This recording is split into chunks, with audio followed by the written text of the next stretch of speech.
En 1941, el imperio de Hitler cubría Europa, desde el extremo occidental del continente hasta el este. Berlín vivía una ola de euforia, mientras el ejército alemán iba de victoria en victoria. Siempre he afirmado que el ejército alemán de la Segunda Guerra Mundial fue una de las máquinas de combate más extraordinarias jamás vista. ¿Qué podría interponerse en el camino de Wehrmacht? ¿Cómo podría extinguirse la guerra relámpago de Hitler? Quizás solo por la obsesión de su propio creador. En junio de 1941, Hitler rompió el pacto de no agresión entre Alemania y la Unión Soviética, invadiendo por sorpresa un frente de más de 1.500 kilómetros en un intento por doblegar a las tierras soviéticas de Stalin. Algunos de sus asesores más importantes e influyentes conversaron con él antes de que invadiera Rusia y le dijeron: "My Führer, no podemos hacer esto, no tenemos los recursos". Hitler escuchó y dijo gracias, y aún así decidió invadir Rusia. Llevado por la ilusa creencia de que la superioridad racial y la fuerza de voluntad eran suficientes, Hitler se enfrentó a una vasta tierra y a un pueblo en su propio terreno helado. El conflicto Hitler-Stalin es algo para lo que no se puede encontrar una analogía en la historia. Los soldados de Hitler se retorcían entre los montículos de nieve de Moscú, las ruinas de Stalingrado y las nubes de polvo de Kursk. Todo estaba congelado, las armas se congelaban, la ropa se congelaba, los hombres se congelaban. Eran condiciones extremas y muchos de ellos no estaban preparados. Los hombres se congelan, las armas de guerra también. Atacaban con palas afiladas a través de las alcantarillas y desde los sótanos. Fue una batalla salvaje que aterrorizó a los soldados alemanes. Es un error hablar de la Segunda Guerra Mundial como si fuera una guerra convencional, en la que las consideraciones militares racionales desempeñan un papel importante. Estas personas solo participan en el caos político y luego de ese caos construyen algo que parece un logro al principio. Se vuelve un estado unilateral y luego, por supuesto, sus ambiciones no se detienen ahí. Esta vasta invasión haría que el Reich de Hitler se derrumbara a su alrededor, llevándose los recursos, la mano de obra y su visión desquiciada hasta sus límites. Esto es Hitler revelando su obsesión fatal.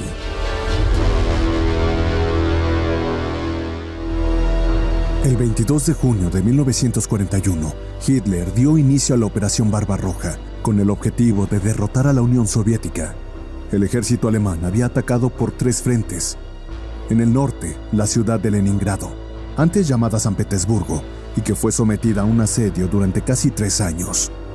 En el sur, Ucrania, conocida durante mucho tiempo como el granero de Europa, y fue conquistada con rapidez. Y en la zona central, la tarea había sido tomar Moscú. Pero la división de fuerzas en una zona tan amplia y el fuerte invierno ruso habían detenido el avance de los alemanes sobre la capital. Al llegar el verano de 1942, el ejército alemán estaba a punto de ejecutar una ofensiva en el sur de Rusia con el nombre clave Case Blue. Podemos ver ahora muchas cosas con la claridad que aquellos que lo estaban viviendo no podían verlas. A finales de 1941, los británicos y los estadounidenses todavía creían que los rusos iban a perder. Estaban tardando más en perder de lo que esperaban, pero estaban convencidos de que perderían. Los alemanes comenzaban a preocuparse y los rusos estaban decididos a luchar hasta la muerte. El fracaso en la toma de Moscú sin duda despertó en muchos oficiales alemanes la idea de que quizás querían hacer más de lo que podían. Lo que no podía entender era cómo, a pesar de que habían logrado capturar tantas personas en Kiev, capturaron más de 600,000 prisioneros. ¿Cómo podía el Ejército Rojo seguir existiendo? Esto era lo que no podían entender, pero siempre pensaban, solo un golpe más y todo se derrumbará. En las mentes de los soldados alemanes estaba el precedente de 1918. Porque Rusia era igual de grande en 1917 y 2/3 del ejército alemán estaban establecidos en el oeste. Para los alemanes, luchar esta guerra era como hacerlo con un brazo atado a su espalda, pero aún así lograron derrotar a Rusia. Podemos imaginar lo difícil que puede ser tomar la decisión de asignar la mayor parte de tu ejército de campaña a esta tarea en ese momento con un elemento mecanizado de gran tamaño.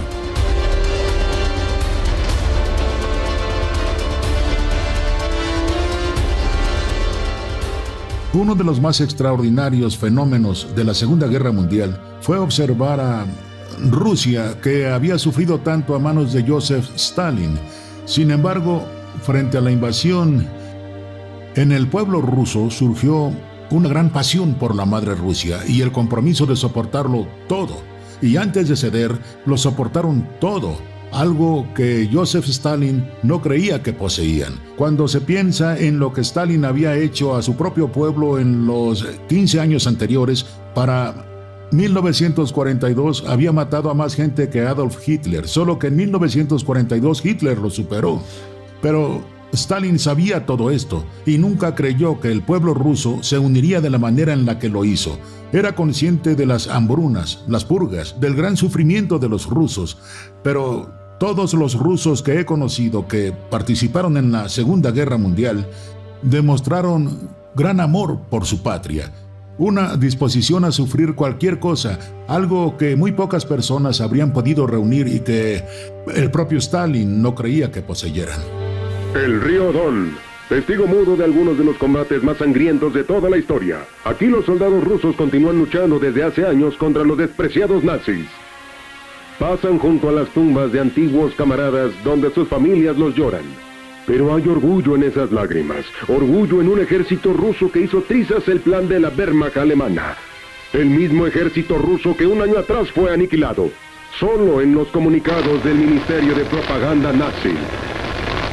El jefe del ejército en la Alemania nazi en esa época era von Brauchitsch, un clásico militar prusiano, pero era un hombre bastante débil al que le resultaba imposible enfrentarse a Hitler. Aunque informó que las cosas iban mal, en diciembre de 1941, Hitler lo increpó y le dijo que era una tontería y que su voluntad era débil. Luego, cuando Brauchitsch sufrió un ataque al corazón, Hitler lo despidió y decidió que los generales eran inútiles y que él mismo debía dirigir el ejército, y así lo hizo. Hitler decidió entonces reanudar la avanzada y así despertar de nuevo una sensación de optimismo, y logró hacerlo, creo, con bastante éxito. Una vez más, logran, como en 1941, avances enormes, vastas áreas de Rusia tomadas por el ejército alemán, un gran número de prisioneros capturados. Y de nuevo en Occidente, en Washington y Londres, pensaban lo mismo, que eso no iba a continuar, los rusos serían derrotados. Los rusos sufrirían pérdidas enormes y los alemanes vivían una nueva fase de triunfalismo. Pero entonces Hitler cometió uno de sus muchos errores críticos de la Segunda Guerra Mundial. Los alemanes sabían que debían tener un único enfoque, pero Hitler insistió en que atacaran por dos frentes, porque quería tomar los yacimientos de petróleo que estaban en el sur. La mente de Hitler estaba enfocada en el petróleo. Sabía que Alemania estaba en una situación crítica por el petróleo, por lo que tomó esta decisión estratégica crítica para enviar sus ejércitos en dos direcciones en lugar de una sola, y también mantenía la base de Leningrado en el norte. Entonces cometió otro error de tipo colateral, además de todos los demás, cuando ve un río en el mapa delante de él. Ve una ciudad con el nombre de Stalingrado. Era una ciudad de especial importancia para Stalin porque había cometido graves errores ahí en 1920 y casi perdió la guerra civil. A pesar de que llevaba su nombre y el saber que para los alemanes fuera muy importante tomarla, y era algo que debía evitar, porque si la ciudad que llevaba su nombre cae, tú también caes, y el Volga podría ser cruzado. El ejército ruso estaba ahí de espaldas contra el río. Con gran desesperación tuvieron que luchar. Los generales cubrieron sus ojos con preocupación y dijeron: Mein Führer, esto es una locura. No se pueden volver a dividir los ejércitos. No se puede hacer esto de nuevo. Y Hitler, en medio de la oleada de triunfalismo en el verano de 1942, piensa que los generales están equivocados, que no importaba que no tomara Moscú, que el colapso en todas partes era inevitable. Sentía que estaba de nuevo al borde de una gran victoria.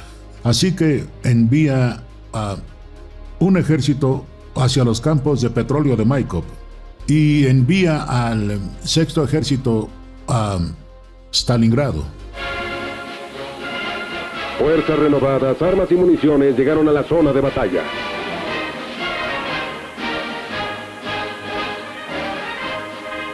Los refuerzos del Ejército Rojo se acercan a la ciudad a lo largo del Volga, atravesando caminos de estepa.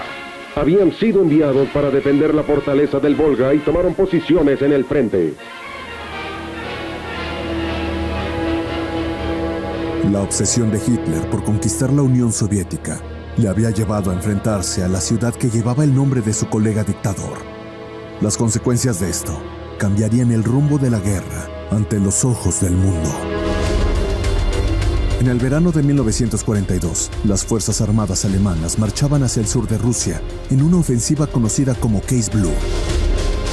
El ataque en dos frentes tenía dos objetivos principales: apoderarse de los yacimientos petrolíferos del Mar Caspio, cuyo nombre clave era Operación Edelweiss, y tomar Stalingrado, cuyo nombre clave era Operación Fishheil.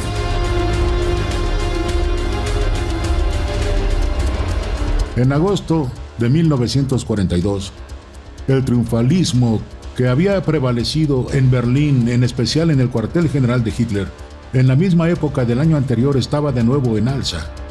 Y cuando reciben las noticias de que las puntas de lanza del sexto ejército habían llegado a las afueras de Stalingrado, piensan, bien, tenemos Stalingrado. Stalingrado estuvo a punto de caer durante una semana en agosto de 1942. El oeste de Stalingrado es en ese lugar donde el 62º Ejército Soviético hizo frente y fue derrotado. Pero una gran parte logró escapar de ese cerco que los alemanes estaban preparando y pudieron iniciar el camino de vuelta a Stalingrado. Y allí podríamos decir que por circunstancias no muy claras terminan luchando en una enorme batalla en la ciudad. Los rusos no tenían un plan para los combates en las ciudades. De hecho, en 1941 la situación los habría favorecido si desde el inicio se hubieran esforzado por luchar en las ciudades, porque muchas de las ventajas de los alemanes en la guerra blindada mecanizada a alta velocidad habrían quedado anuladas al verse involucrados en combates urbanos. Stalingrado fue una gran operación militar. Hitler estaba desesperado por tomar Stalingrado, así que atacó con todas sus fuerzas, con bombardeos aéreos que devastaron la ciudad, columnas de blindados que avanzaban sobre ella, enormes masas de infantería que hicieron retroceder a las fuerzas soviéticas hasta que los alemanes ocuparon 2/3 de la ciudad. Pero esto se degeneró en una lucha cuerpo a cuerpo, a muy corta distancia. Y así se convirtió en una guerra de desgaste en la propia Stalingrado, calle por calle, casa por casa, a través de un paisaje urbano devastado y destrozado. Para cuando los alemanes llegaron ahí, sus suministros eran muy escasos. Sin duda subestimaron las enormes distancias involucradas. Estaban a más de 1500 kilómetros de su frontera. No había comunicación, nada podía llegar hasta ellos. Habían quemado los campos, así que no había comida que pudieran tomar de los campesinos de los alrededores. Se convirtió en una batalla desesperada, en la que los rusos demostraron que tenían más resistencia que los alemanes. La heroica defensa de Stalingrado por parte del ejército soviético les dio la oportunidad de lanzar otro contraataque masivo, tal y como había hecho el invierno anterior cuando defendían Moscú. Este fue el momento, en específico entre septiembre y octubre, en que Stalin aprendió como lección de liderazgo de guerra que debe de confiar en sus generales. Y es cuando pide a Zhukov y Vasilevsky que planeen el gran contraataque en Stalingrado. Se les ocurrió un plan muy ambicioso llamado Operación Urano, que consistía en rodear al sexto ejército, el mayor ejército de toda la Wehrmacht, en Stalingrado y sus alrededores, realizando ataques de profunda penetración desde la retaguardia, pero esto era un sacrilegio, incluso para Stalin, porque el mariscal Tukhachevsky, que había sido su teórico principal, había sido ejecutado por plantear esa idea. Aún así tuvieron el valor de persuadir a Stalin para que aceptara usar esta estrategia. Al otro lado del mundo, a las afueras de Stalingrado, los rusos comenzaron su ofensiva.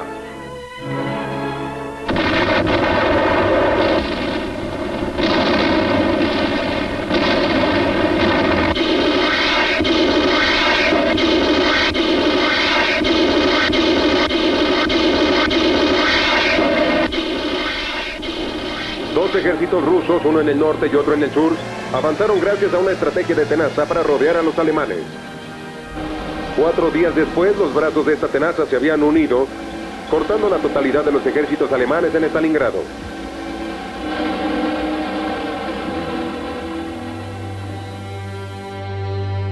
Con el éxito de la Operación Urano, el sexto ejército alemán estaba ahora rodeado por completo. La Operación Tormenta de Invierno fue pronto lanzada por los alemanes con el objetivo de rescatar a sus compatriotas, pero fracasó. El mayor de todos los ejércitos alemanes estaba ahora sin rumbo. Estaban agotados. El sexto ejército estaba agotado. Estaban desesperados. No recibían correo ni recibían suministros. Se sentían abandonados. Sin embargo, se les había prohibido rendirse. Sintieron que estaban ahí para ser asesinados, uno a uno, por francotiradores, algún misil o algún avión militar. Pienso que su moral debió estar en los niveles más bajos. Hay que recordar que el 23 de agosto se produjo el bombardeo a Stalingrado, pero al convertir la mayor parte de Stalingrado en escombros, estaban creando el campo de batalla perfecto para sus propias tropas. Fue una batalla muy violenta que aterrorizó a los soldados alemanes. Temían ser degollados en sus trincheras, tenían miedo de cualquier cosa que ocurriera, y como resultado, un solo disparo desencadenaba una ráfaga de disparos. Creo que una de las cosas más impactantes que recuerdo haber leído en los archivos fue que los francotiradores soviéticos recibieron la orden de derribar a los niños rusos que habían sido sobornados por la infantería alemana para llenar sus botellas de agua en el Volga. Estaban desesperados, deshidratados, y la crueldad de la batalla fue subrayada por el hecho de que disparaban a esos niños rusos.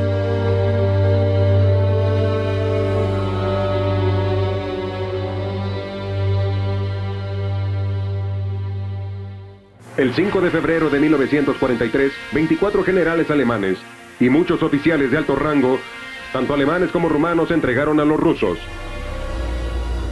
Paulus y el sexto ejército iban a ser destruidos. Esto lo sabía Hitler, lo sabían Goebbels y Göring, y comenzaron a preparar al público alemán para la noticia de una derrota. Hitler quería que esto se convirtiera en un ejemplo de autosacrificio para los intereses de la nación alemana. Así que ascendió a Paulus al rango de mariscal. Y esto fue una clara y fuerte insinuación de que esperaba que se suicidara. Y Paulus no era ese tipo de general, era una especie de planificador muy racional. Y en ese momento se rebeló. Dijo que no iba a hacerlo, que no se suicidaría, que se rendiría. Y entonces negoció una rendición que se llevó a cabo de manera formal. La firmó, se grabó con cámaras, una rendición muy pública. Después de esto, Paulus comenzó a trabajar para los soviéticos y pasó a formar parte de un movimiento orquestado por la Unión Soviética de soldados alemanes y otros que estaban luchando ahora para el lado soviético. Esto fue una completa traición por parte de Paulus. Algo muy llamativo es que el general Paulus, como oficial, se le otorgó una bonita villa para alojarse y se le permitió pedir ropa nueva y otras cosas de Turquía que él recibió. Pero se cobraron a su familia en Alemania. Una situación bastante peculiar, al parecer. La decisión de este general. Stalin parecía estar agradecido de que Paulus se hubiera rendido. El humo del asedio y la batalla sobre Stalingrado, ciudad de acero. Estos videos se hicieron bajo ataque justo antes de que la nieve provocara la gran contraofensiva rusa. Son luchadores rusos que los nazis no pudieron conquistar. Llamó la atención del mundo en su momento el hecho de que esta ciudad recibiera el nombre de líder de Rusia. Y en ese momento tenemos que recordar que cuando en Stalingrado se estaba luchando, los ejércitos estadounidenses y británicos estaban haciendo muy poco. Sí, estaban luchando contra los alemanes en el norte de África, pero era una pequeña fracción de las divisiones. Incluso al entrar en Italia eran minúsculos comparados con el ejército del Frente Oriental. Así que no solo convenía a la propaganda soviética, sino también a la americana y a la británica aprovechar esta gran epopeya y vanagloriarse como lo hicieron. Los prisioneros de guerra alemanes salieron de Stalingrado con los pies congelados. Nunca olvidaré la forma en que un coronel ruso les gritó en la cara señalando las ruinas de alrededor diciendo: así es como va a quedar Berlín. Y fue en ese momento que se extendió por todo el mundo que la guerra iba a terminar en Berlín, que Stalingrado fue el verdadero punto de inflexión psicológico. Era un suceso masivo tanto que Pablo Neruda en Chile escribió un gran poema llamado Homenaje a Stalingrado. Fue ese momento en el que también la resistencia francesa comenzó a levantarse y a luchar contra los alemanes. La gente sabía que la guerra iba a terminar y aunque el ejército alemán seguiría siendo peligroso, seguiría luchando. En ese momento era evidente para todos que la guerra terminaría en Berlín. La naturaleza obsesiva de Hitler había causado su caída una vez más, al apuntar a Stalingrado, una ciudad de poca importancia estratégica, en busca de una victoria simbólica. Había condenado sus planes para siempre.